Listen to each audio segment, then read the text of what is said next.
الحميد أعوذ بالله من الشيطان الرجيم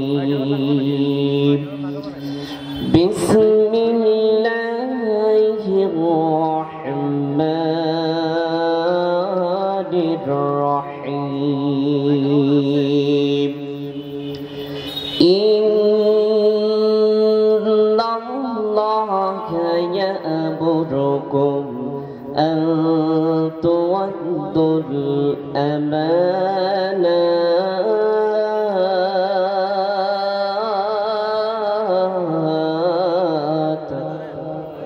صدقت يا ربنا. عن أبي هريرة رضي الله تعالى عنه قال قال رسول الله صلى الله عليه وسلم يقال لصاحب القرآن وارتك ورتل كما كنت ترتل في الدنيا فإن منزلتك عند آخر آية تقرأها.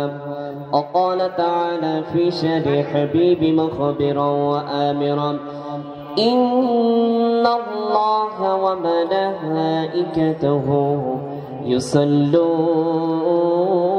على النبي يا أيها الذين آمنوا صلوا عليه وسلموا تسليما. محبت برشة قرن اللهم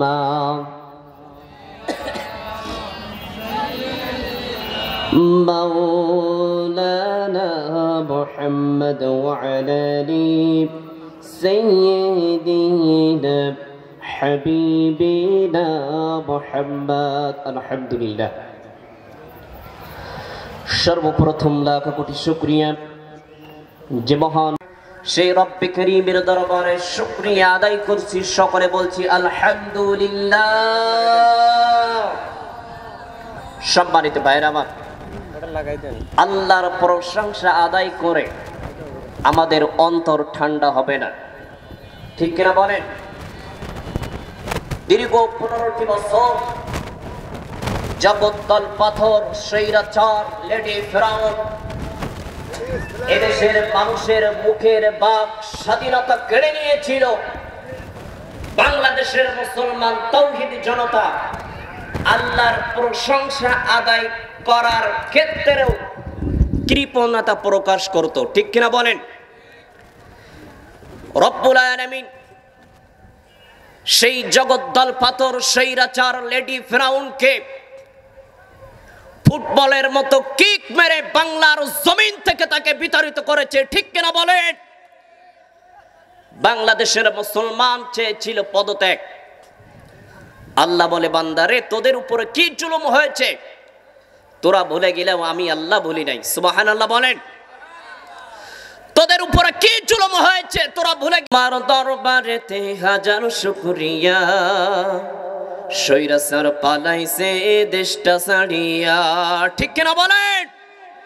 আল্লাহ তোমার দরবারেতে হাজার শুকরিয়া স্বৈরাচার পালাইছে দেশটা ছাড়িয়া। কোথায় আওয়ামী লীগ, কোথায় কাদের কাকা, কোথায় গেল ওই জালিমের গরম গরম কথা, ঠিক না ঠিক? কোথায় আওয়ামী লীগ, কোথায় কাদের কাকা, কোথায় গেল ওই জালিমের গরম গরম কথা? খেলা হবে, খেলা হবে, খেলা হবে বলে কাকা গেল পালাইয়া, স্বৈরাচার পালাইছে দেশটা ছাড়িয়া, ঠিক কিনা বলেন? আমার ভাইরা, আল্লাহ পাক রব্বুল আলামিন আমাদেরকে সুন্দরভাবে উন্মুক্ত ময়দানে কোরআনের কথা বলার তৌফিক দান করেছেন। আমরা সেই রব্বে কারীমের দরবারে আর একটিবার শুকরিয়া আদায় করছি, সকলে বলছি আলহামদুলিল্লাহ। আমার ভাইরা, আমরা 95 মুসলমানের দেশে নতুন করে স্বাধীন হয়ে বিনা বাধায় কোরআনের কথা বলতে পারছি, এতে আমরা খুশি না বেজার? আরো যারা বলেন খুশি না বেজার যে আল্লাহ পাক রব্বুল আলামিন আমাদেরকে এত সুন্দর একটা পরিবেশ তৈরি করে দিয়েছেন। আমরা আরো একটিবার শুকরিয়া আদায় করছি, সকলে বলছি আলহামদুলিল্লাহ। সম্মানিত হাজিরিন, আমি আপনাদের সামনে পবিত্র কোরআনুল কারীম থেকে একটি আয়াত কারিমা তেলাওয়াত করেছি। বিশ্বনবী সাল্লাল্লাহু আলাইহি ওয়াসাল্লামের অগণিত হাদিস থেকে একটি হাদিস আমি আপনাদের সামনে উপস্থাপনা করেছি। আসুন আমরা আলোচনার ভিতরে প্রবেশ করি। আল্লাহর নবী বিশ্বনবী সাল্লাল্লাহু আলাইহি ওয়াসাল্লাম বলেন, আমার কোন উম্মত যদি তার বাড়িতে সূরাতুল বাকারা তেলাওয়াত করে, ওই বাড়ির কোন একজন সদস্যকে ইবলিস শয়তান 3 দিন পর্যন্ত কোনো প্রকারের ক্ষতি করতে পারে না। বলেন সুবহানাল্লাহ। নবীজি আরো বলেন, যদি কোন পরিবারের ভিতরে ছোট মাসুম বাচ্চা থেকে বয়স্ক পর্যন্ত যদি কোনো মুরব্বী অসুস্থ হয়ে যায়, বিশ্বনবী সাল্লাল্লাহু আলাইহি ওয়াসাল্লাম 1000 বছর আগে বলে গিয়েছেন, সূরাতুল বাকারার প্রথম 4 আয়াত, আয়াতুল কুরসি 3 আয়াত এবং শেষের 3টা আয়াত, এই 10টি আয়াত একত্রিত করে যদি কোনো মাসুম বাচ্চার গায়ে ফু দেওয়া হয়, মুহূর্তের ভিতরে ওই মাসুম বাচ্চার সকল প্রকারের রোগ ব্যাধি থেকে মুক্তি একজন করে দেবেন। গলার আওয়াজ বড় করে বলেন তিনি কে?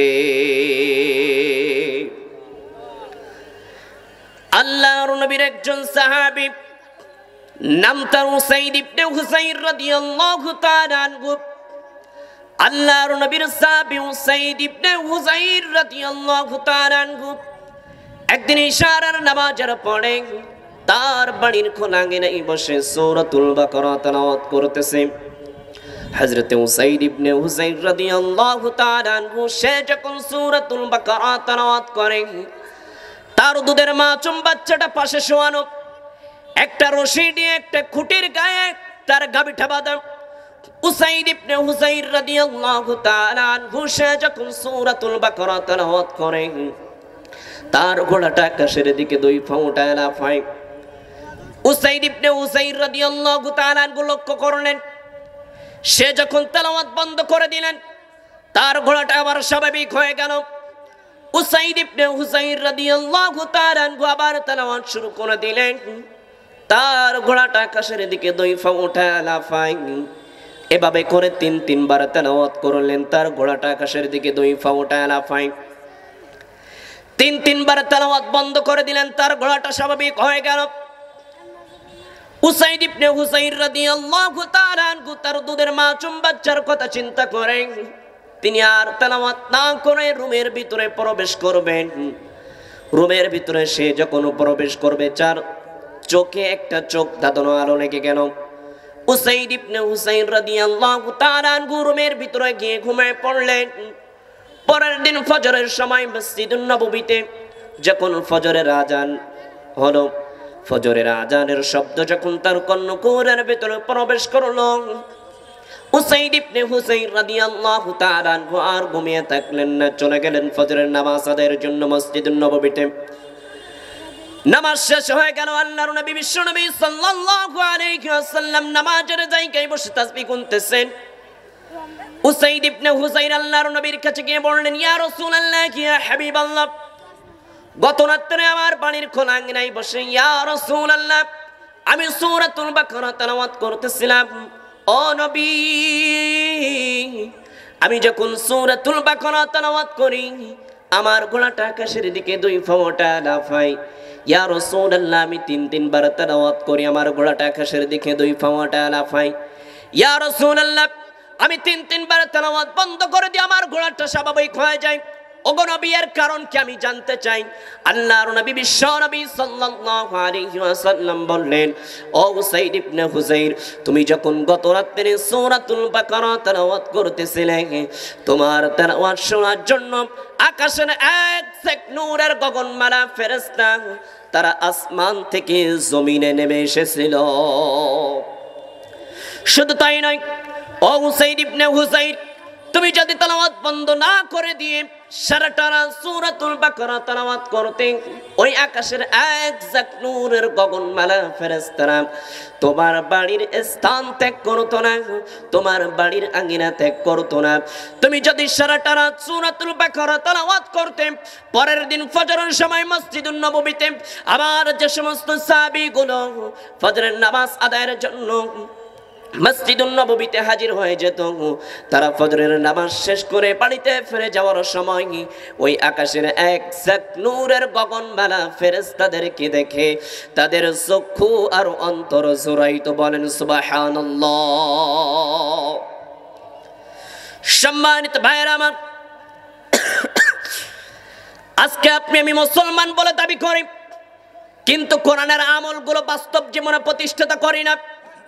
আল্লাহ পাক রব্বুল আলামিন কোরআনুল কারীমের ভিতরে বলেন, আফালা ইয়াতাদাব্বারুনাল কুরআনা আম আলা কুলুবিন আকফালুহা। ও দুনিয়ার মুসলমান, আমি আল্লাহ পাক রব্বুল আলামিন তোমাদের মাঝে যে কোরআনুল কারীম দিয়েছি, এই কোরআনুল কারীম দিয়ে শুধু তোমরা নামাজ কায়েম করবা, আমি আল্লাহ পাক রব্বুল আলামিন এই জন্য কোরআন দেই নাই। এই কোরআন দিয়ে শুধু তোমরা তাফসীর মাহফিল করবা, আমি আল্লাহ পাক রব্বুল আলামিন এই জন্য কোরআন দেই নাই। এই কোরআন দিয়েছি ব্যক্তিগত জীবন থেকে পারিবারিক জীবন পর্যন্ত প্রতিটা ক্ষেত্রে প্রতিটা কাজের মধ্যে কোরআনের আমল দিয়ে তোমরা এই দেশটাকে পরিচালনা করো। কোরআনের আইন বিধানগুলো যদি তোমরা বাস্তব জীবনে মেনে নিতে পারো, ও দুনিয়ার মুসলমান ভাইরা, আপনি আমি যদি কোরআনের আইন ও বিধানগুলো এই রাষ্ট্রের ভিতরে পরিচালনা করতে পারতাম, তাহলে বিশ্ব নন্দিত মুফাসসির আল্লামা সাঈদী দুনিয়ার জমিন থেকে ওই শৈরাসের জালিম বাচ্চাগুলো তাকে ইনজেকশনের মাধ্যমে বিদায় করার সাহস পেত না। ঠিক কিনা বলেন? আবার ভাইরা, আমরা দীর্ঘ 15টি বছর স্বাধীনভাবে কথা বলতে পারি নাই। শুধু তাই নয়, এদেশের হক্কানি আলেম ওলামাদেরকে বছরের পর বছর কারাগারের ভিতরে বন্দী করে রেখে তাদের উপরে স্টিম রুলার চাপানো হয়েছে। কথা বলেন ঠিক না ঠিক? আবার ভাইরা, শাইখুল হাদিস ইবনে শাইখুল হাদিস আল্লামা মামুনুল হক, মুফতি আমির হামজা, কাজী ইব্রাহিম, হারুন ইজার, এদেশের অসংখ্য আলেম ওলামাদেরকে বছরের পর বছর কারাগারের ভিতরে আটকিয়ে রেখে তাদের উপরে স্টিম রুলার চাপানো হয়েছে। কথা বলেন ঠিক না ঠিক? আবার ভাইরা, আইবি শাসন, বঙ্গবন্ধুর ভাষণ, জিয়া কেটেছে খারের সাদের নানান তল, ফখরুদ্দিন, মঈনুদ্দিন সব ঘোড়ার ডিম দেখার শেষ। আগামীর বাংলাদেশ টুপিওয়ালাদের বাংলাদেশ, আগামীর পৃথিবী কোরআনওয়ালাদের পৃথিবী, আগামীর পৃথিবী মুসলমানওয়ালাদের পৃথিবী, আগামীর পৃথিবীতে কোন নাস্তিক মুরতাদ বাংলার জমিনে এক প্রকারের ষড়যন্ত্র করার সাহস পাবে না। কথা বলেন ঠিক না ঠিক? আমার ভাইরা, সূর্য যদি উঠে থেকে আমার বিদায় হবে নিশ্চিত, সূর্য যদি উঠে থেকে আমার বিদায় হবে নিশ্চিত, এটা যেমন সত্য, আগামী দিনে বাংলার জমিনে কোরআনের রাজ কায়েম হবে, এটা তার থেকে বেশি সত্য। আমার ভাইরা, এদেশের লক্ষ কোটি যুবকেরা রাতের শেষ ভাগে তাহাজ্জুদ পড়ে, সকালবেলায় বন্ধুর কাছে কোরআনের দাওয়াত নিয়ে যায়। এদেশের বিশ্ববিদ্যালয়গুলো আল্লাহর কোরআনের তুচ্ছয় ঘাটিতে পরিণত হয়েছে। টেকনাফ থেকে তেতুলিয়া, রূপসা থেকে পাথুরিয়া, সুন্দরবন থেকে বান্দরবন, বাংলাদেশের প্রতিটা ক্ষেত্রে প্রতিটা কাজের মধ্যে আল্লাহর কোরআনের রাজ কায়েম হবে। বাতিল শক্তিদের ঠিকানার কোনো লাইন নাই। কত বলেন ঠিক না ঠিক? সম্মানিত ভাইরা, যে কথাগুলো বলছি আল্লাহ পাক রব্বুল আলামিন আমাদের সকলকে আমল করার তৌফিক দান করুন। আমিন। ওয়া মা তৌফিকি ইল্লা বিল্লাহ। আসসালামু আলাইকুম।